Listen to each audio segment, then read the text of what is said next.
Assalamualaikum warahmatullahi wabarakatuh. Kami dari kelompok 2 akan mempresentasikan materi lanjutan dari mata kuliah Bank dan Lembaga Keuangan lainnya yang berjudul Perusahaan Asuransi.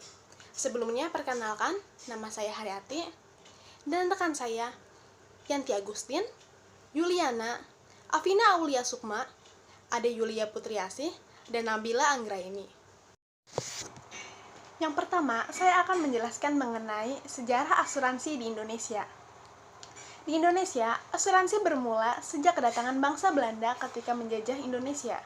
Asuransi pada era penjajahan lebih mengarah pada suatu mekanisme mengamankan aktivitas perdagangan pemerintah kolonial pada sektor perkebunan dan perdagangan. Asuransi ini disebut dengan asuransi kerugian yang didirikan pada tahun 1843. Hingga pada tahun 1916, didirikan cabang yang berfokus menanggung asuransi kebakaran di Indonesia, yang bernama PT Lioya Indonesia. Itulah cikal bakal perusahaan asuransi kebakaran pertama di Indonesia. Saya akan menjelaskan mengenai pengertian asuransi. Asuransi berasal dari bahasa Inggris, yaitu insurance, yang berarti pertanggungan. Menurut Kamus Besar Bahasa Indonesia, asuransi adalah pertanggungan atau perjanjian antara dua belah pihak. Pihak pertama berkewajiban untuk membayar iuran, sedangkan pihak kedua berkewajiban untuk memberikan tanggung jawab sepenuhnya kepada pihak pertama. Assalamualaikum warahmatullahi wabarakatuh. Perkenalkan, nama saya Yuliana. Saya ingin mempresentasikan tentang jenis-jenis asuransi dan fungsi asuransi. Jenis-jenis asuransi berdasarkan pasal 247 KUHD menyebutkan tentang 5 jenis asuransi, yaitu 1. Asuransi terhadap kebakaran, 2. Asuransi terhadap bahaya hasil pertanian, 3. Asuransi terhadap kematian orang atau asuransi jiwa, 4. Asuransi terhadap bahaya di laut dan perbudakan, 5. Asuransi terhadap bahaya dalam pengangkutan di darat dan di sungai-sungai. Jenis-jenis asuransi yang terdapat di Indonesia terdiri dari 1. Asuransi kesehatan. Jenis asuransi seperti ini tampaknya adalah yang paling banyak digunakan, mengingat zaman sekarang ini biaya untuk berobat dan rumah sakit sangatlah mahal. Oleh karena itu, jenis asuransi ini sangat saya anjurkan terutama untuk seluruh keluarga atau yang mempunyai pekerjaan yang beresiko tinggi. Karena jika suatu saat kita membutuhkan pelayanan medis, maka asuransi ini dapat memperingan beban biaya. 2. Asuransi pendidikan. Pendidikan merupakan salah satu faktor penting dalam kehidupan ini, walaupun dalam kenyataan itu adalah hal yang mahal. 3. Asuransi pengangkutan. Pengangkutan adalah asuransi yang mempertanggungan kemungkinan resiko terhadap pengangkutan barang. Asuransi pengangkutan dapat dibagi menjadi A. Asuransi pengangkutan darat sungai, B. Asuransi pengangkutan laut, C. Asuransi pengangkutan udara. 4. Asuransi jiwa. Asuransi jiwa adalah perjanjian antara perusahaan asuransi dengan konsumen yang menyatakan bahwa perusahaan asuransi akan memberikan santunan sejumlah dana apabila konsumen meninggal dunia atau ditanggung sampai masa tertentu. Asuransi jiwa terdiri atas 2 macam, yaitu asuransi modal dan asuransi nafkah hidup. 5. Asuransi perusahaan. Pertanggungan kerugian ini menyangkut perusahaan yang dirugikan oleh suatu sebab yang dapat menghentikan atau menghambat kegiatan perusahaan. Ganti kerugiannya biasanya didasarkan kepada keuntungan kotor yang terlepas karena terhentinya kegiatan perusahaan tersebut. Fungsi asuransi. Fungsi asuransi terdiri dari fungsi utama primer dan fungsi tambahan sekunder. A. Pengalihan resiko. Sebagai sarana atau mekanisme pengalihan kemungkinan resiko atau kerugian chain of loss dari tertanggung sebagai original risk bearer kepada satu atau beberapa penanggung atau risk transfer mechanism. B. Penghimpun dana. sebagai penghimpun dana dari masyarakat atau pemegang polis yang akan dibayarkan kepada mereka yang mengalami musibah. Dana yang dihimpun tersebut berupa premi atau biaya berasuransi yang dibayar oleh tertanggung kepada penanggung, dikelola sedemikian rupa sehingga dana tersebut berkembang yang kelak akan dipergunakan untuk membayar kerugian yang mungkin akan diderita salah seorang tertanggung. C. Premi seimbang. Untuk mengatur sedemikian rupa sehingga pembayaran premi yang dilakukan oleh masing-masing tertanggung adalah seimbang dan wajar dibandingkan dengan resiko yang dialihkannya kepada penanggung atau equitable premium, dan besar kecilnya premi yang harus dibayarkan tertanggung dihitung berdasarkan suatu tarif premi atau rate of premium dikalikan dengan nilai pertanggungannya. Fungsi tambahan sekunder.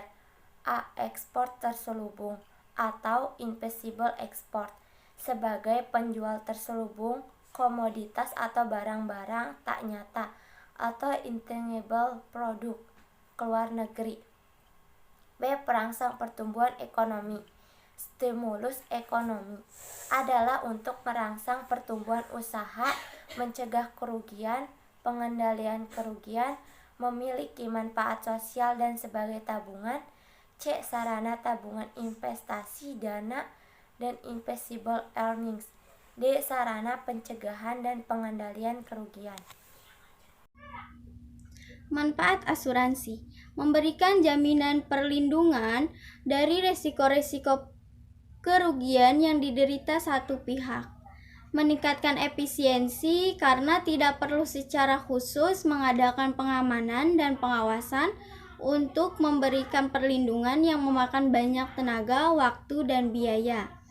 Pemerataan biaya, yaitu cukup hanya dengan mengeluarkan biaya yang jumlahnya tertentu dan tidak perlu mengganti atau membayar sendiri kerugian yang timbul yang jumlahnya tidak tentu dan tidak pasti. Dasar bagi pihak bank untuk memberikan kredit karena bank memerlukan jaminan perlindungan atas agunan yang diberikan oleh peminjam uang.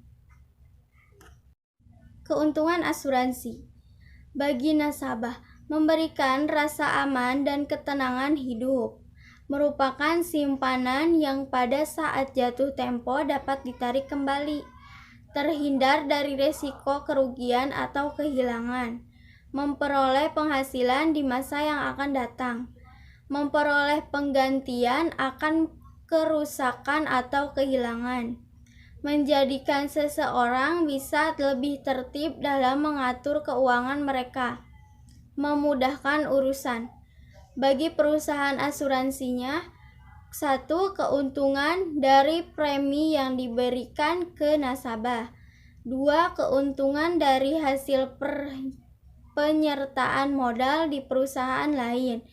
Yang ketiga, keuntungan dari hasil bunga dan investasi di surat-surat berharga. Assalamualaikum warahmatullahi wabarakatuh. Di sini saya akan melanjutkan materi yang telah disampaikan oleh Yanti Agustin. Tujuan asuransi. Pada dasarnya tujuan masyarakat menjadi nasabah perusahaan asuransi untuk mengurangi resiko yang pasti, misalnya kematian atau bisa jadi kecelakaan yang terjadi dalam masyarakat dengan cara mempertanggungan resiko tersebut pada perusahaan asuransi atau resiko yang terjadi dalam masyarakat akan ditanggung perusahaan asuransi. Prinsip dasar asuransi yang pertama insurable interest, yang kedua utmost good faith, yang ketiga proximate cause, yang keempat indemnity, yang kelima subrogation, dan yang terakhir contribution.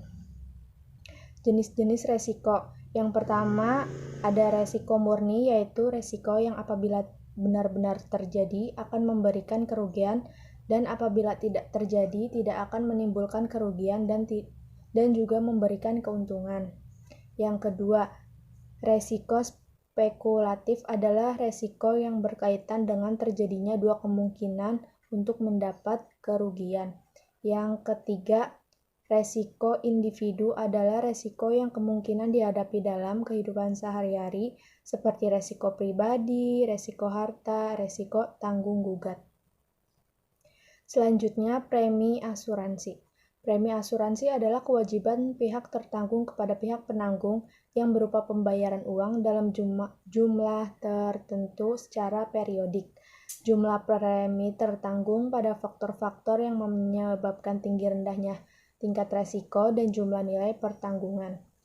Jangka waktu pembayaran premi sangat tergantung pada perjanjian yang sudah dituangkan dalam polis asuransi. Assalamualaikum warahmatullahi wabarakatuh. Nama saya Nabila Anggraina.